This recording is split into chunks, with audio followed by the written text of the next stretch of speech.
¿no? O sea, los Hare Krishna no son simplemente unos peladitos cantando por las calles, no. Entonces, yo sentí que eso era necesario y muchos otros devotos, o sea, un poco también yo me inspiré en otros devotos, maestros que retomaron sus estudios universitarios, hicieron doctorados en sánscrito, en teología, y estaban fomentando que los miembros de la institución también lo hicieran. Hoy en día hay muchos colegios, institutos en los que se presenta nuestra filosofía, que es muy profunda y es muy rica, hay conceptos que son fundamentales en el pensamiento de la humanidad, no solamente del hinduismo, sino en el pensamiento de la humanidad. Entonces, no, por ejemplo, si uno, la vez pasada hablábamos un poco de los darshanas, si uno analiza el Nyaya o el Vaisheshika, o sea, tiene, es un sistema de pensamientos, de hermenéutica, de diferentes ramas de la filosofía que son fundamentales. En la Universidad de Filosofía y Letras de Buenos Aires se enseña el hinduismo no tan profundamente, pero sí seriamente. Y en la escuela en la Escuela de Estudios Orientales de la Universidad de El Salvador, donde yo hice mi licenciatura, hay varias materias que son relativas al hinduismo, entre otras tradiciones orientales, ¿no? Yo ahí tuve la posibilidad de estudiar budismo, shintoísmo, taoísmo, diferentes religiones orientales, y ves un poco la conexión, la relación que hay entre todas, y ves también las diferencias. Y no es algo tan simple como se presenta normalmente, así, no sé, en la cultura popular, que bueno, no, sí, los hindúes, los gurús El buen y la karma, vaca sagrada y todo ese tipo de el, bu- estereotipos. el buen karma y el mal karma, ¿no? También. Claro. Mm. Bueno, bueno, sí, sin duda es un tema muy, muy profundo.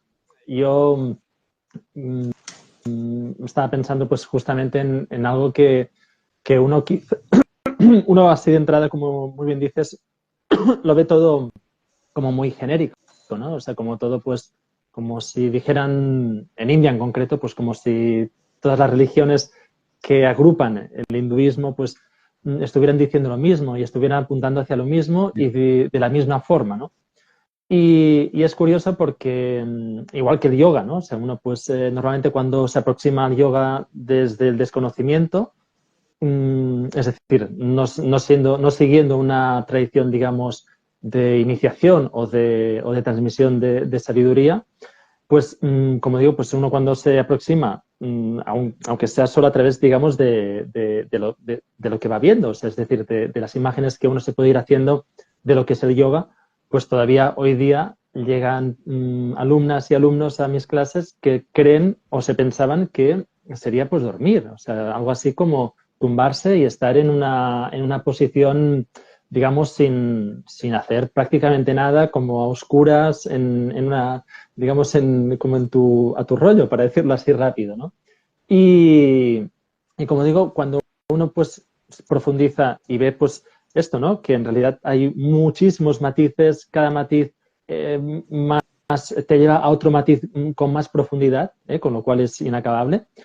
Y a la vez también estaba pensando en que, no sé si tienes tú esta sensación, yo personalmente pues llevo muchísimos años estudiando, leyendo, acudiendo pues a maestros, acudiendo a maestras, acudiendo pues digamos a todo un corpus de conocimiento, no solo hinduista, sino pues incluso pues dentro de lo que es la tradición cristiana o en fin, ¿no? Claro. Y, y voy percibiendo que en India, a ver si es muy loco lo que voy a decir, pero que en India es como que toda la metafísica posible que el ser humano puede concebir, ha estado concebida allí,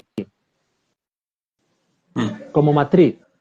Es decir, como una matriz en la que, bueno, evidentemente, pues uno podría pensar, bueno, pues a partir de aquí, ¿no? Siguiendo con el Sanatana Dharma, y no incluso nos podríamos ir más allá con la cuestión de la hiperbórica, bueno, en fin, ¿no? Esto ya nos llevaría muy lejos, ¿no? Pero solo pensando esto, ¿no? En términos como abstractos, metafísicos, uno piensa, wow, es que desde aquí, o sea, aquí se está planteando algo muy profundo que, como decíamos, es apaurexeia, no puede ser de otra forma. No tiene, o sea, la mente humana en una sola vida, o sea, por más que nos pongamos a pensar los 8.000 millones de personas que estamos actualmente en el mundo, ¿no? A pensar, digamos, de forma racional, uno tiene que hacer un salto que digamos, cuando digo los 8.000 millones de personas actuales, me refiero en este momento, ¿eh? No me refiero en cuanto a la transmisión. Exacto, ¿no? Claro, y uno piensa, pues no, en India no. O sea, en India hay toda una transmisión de un conocimiento muy profundo, muy fino, que nos lleva a dar un salto hacia Dios, o sea, hacia el misterio constantemente, ¿no? Entonces, esto es algo que siempre he tenido esta impresión, ¿no? Respecto a India. Pero a la vez también una particularidad que siempre ha tenido la cultura de la India, y hablo de cultura en general, no solamente del hinduismo, es que ha habido esa libertad de pensamiento y de interpretación que ha permitido que se desarrolle, por ejemplo, tradiciones como el budismo, como el jainismo, como el sikhismo, incluso, y otras que no han perdurado. Hay si me permites, sí, si me permites, Luarca, perdona, pero hay una que, por ejemplo, que no se menciona normalmente, que es la ateísta. Claro, o sea, eso es lo que... ¿no? O sea, incluso estamos hablando de miles de años, ¿no? Pues que ya se preconiza, digamos, el concepto, la idea de que no hay Dios. O sea que, ¿no? Estamos aquí para Sí. gozar y... Mira, en el himno, uno de los himnos del Rig Veda, eh, uno de los himnos de la creación en el Rig Veda, se dice, se plantean muchas cuestiones muy existenciales. ¿De dónde vino todo esto? Solamente el Supremo lo sabe, o quizás ni siquiera. O sea, plantea ese himno de la creación es increíble. O sea, realmente cuando uno va leyendo línea por línea todos los planteamientos que realiza, y estamos hablando de miles de años antes de Cristo, uno dice, ¿cómo en esa época podían tener este tipo de cuestionamientos? ¿No? Y en las Upanishads encontramos una profundidad de pensamiento y una libertad de análisis, de interpretación, que a lo largo de la historia en Occidente prácticamente no ha habido, ¿no? O sea, si hablamos de la cultura griega, de la época de Aristóteles, de Sócrates, de Platón, sí había más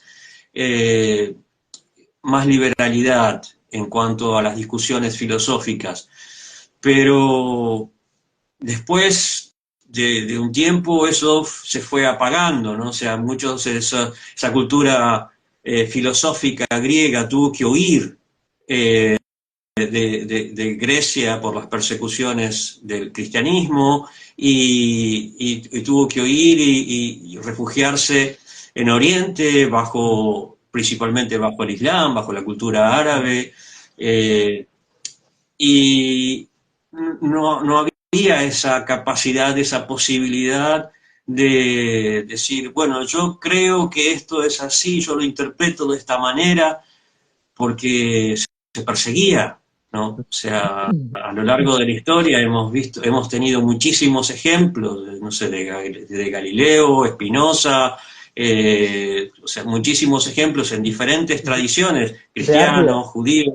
de Arrio, que hoy estaba Bueno, justamente escuchando. o sea, El, ya el- empezando por el- Nestorio, Arrio, empezando claro, desde el o sea, comienzo, y ese tipo. pensemos, perdona, solo pensemos en Arrio, o sea, la cuestión que era que Arrio decía que no podía ser que, o sea, que al ser Jesús, hijo de Dios, o sea, decía que al ser encarnado no era Dios mismo, ¿no? O sea, hay digamos, Sí, sí, un matiz. la, la discusión de si era hombre o si era Dios, o si era hombre y Dios, o si Claro, era solo hombre o si era solo Dios. O sea, el monofisismo y el es- trifisismo que se dice, sí. son los primeros cismas dentro del cristianismo. Bueno, pero a Claro. raíz de eso, muchos tuvieron que huir y, y huyeron hacia Oriente, Mm, ¿no? Y los nestorianos, por ejemplo, se establecieron en India. sí, cierto. Fueron de los primeros cristianos que se establecieron en la India. Bueno, la historia en Occidente ha sido mucho más represiva y ha dado mucho menos posibilidad para ese desarrollo intelectual, académico, del pensamiento, cosa que en la India no sucedió. Entonces no podemos decir Mm, que en la India o el hinduismo en particular haya sido un impedimento para el desarrollo del pensamiento, ujú, ¿no? Porque si uno lee, por ejemplo, no sé, el comentario del Vedanta Sutra de Shankar o de Ramanuja o de Madhva, mm, hay unos análisis filosóficos eh, que son sorprendentes.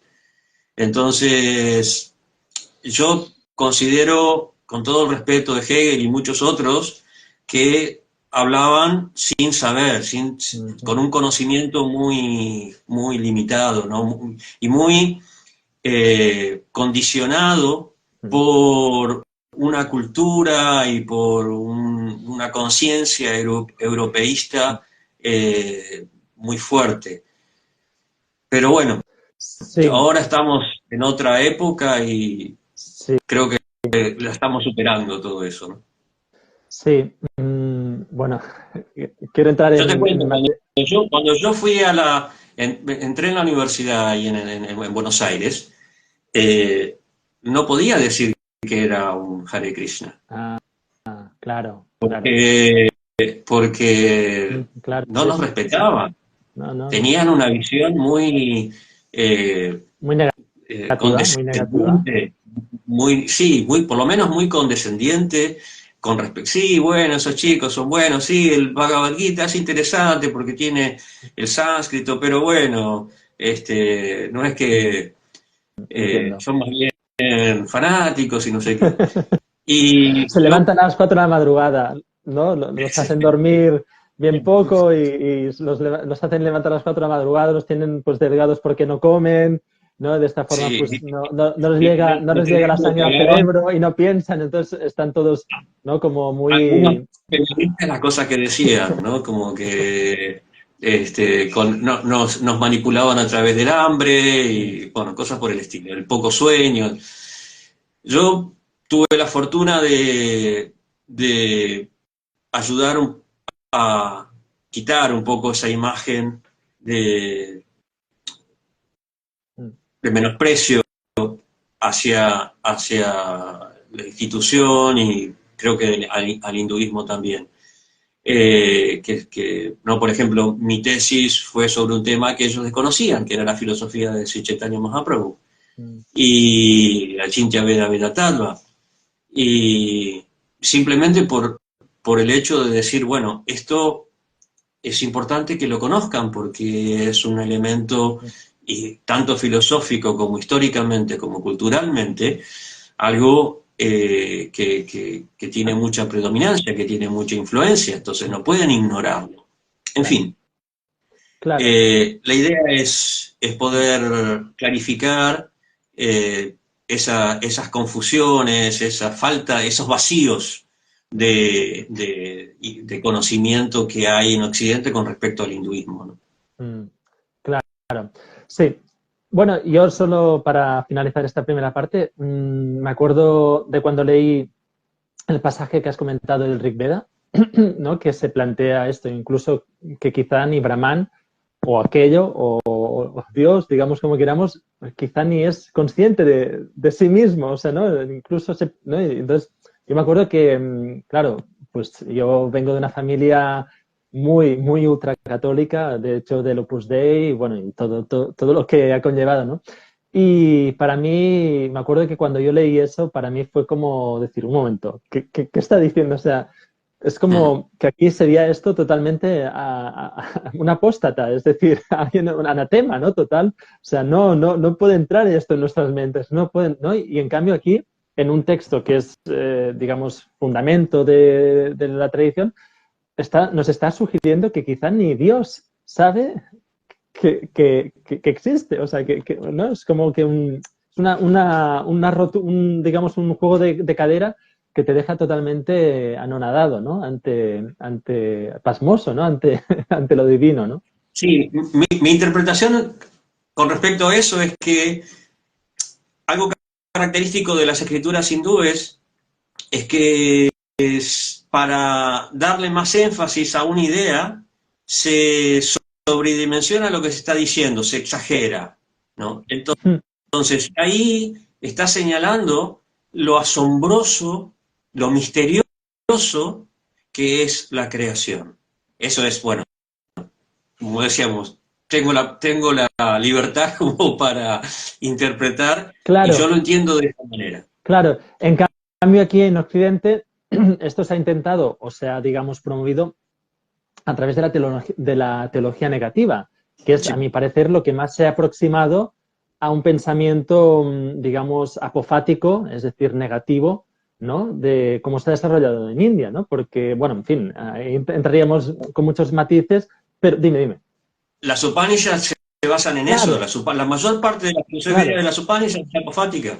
Claro, claro. Y esto o sea, es, digamos, exaltado porque es lo que dices tú, se llega a un punto de paroxismo que te deja ante, digamos, o sea, te deja tan abierto, ¿no? O sea, en una apertura tan absoluta que, claro, o sea, en tus manos encomiendo mi vida, o sea, es como entrega absoluta, claro, no puede ser de otra forma, ¿no? Porque si no, ya estamos queriendo apostillar o queriendo condicionar lo que debe ser Dios, ¿no? O sea, ¿y quiénes somos nosotros, ¿no? Ante el misterio, ¿no? Ante el misterio de la muerte, ¿no? Por ejemplo, por más que encontremos, pues, ¿no? Hoy día, pues, grandes, entre comillas, grandes pruebas de que no hay muerte, ¿no? Pero, bueno, cada uno va a vivir su propia muerte, su propio momento, ¿no? Y eso nadie te lo quita.